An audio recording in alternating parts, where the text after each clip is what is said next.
Hey everyone, welcome back to the channel. In this quick video, I'll show you how to create a date and time property in Hubspot so you can track things like follow-up dates, booking times, or custom deadlines. Step by step. First, log in to your Hubspot account. Then, click the settings icon in the top right corner. From the left menu, go to Properties. Choose the object you want, like contacts, companies, or deals. Now, click Create Property. Give your property a name, for example, Follow-up Date.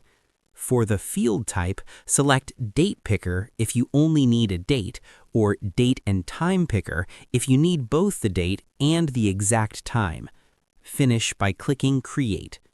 And that's it. Your date and time property is now ready to use in forms, workflows, and records. If this helped, hit like, subscribe for more HubSpot tutorials, and I'll see you in the next video.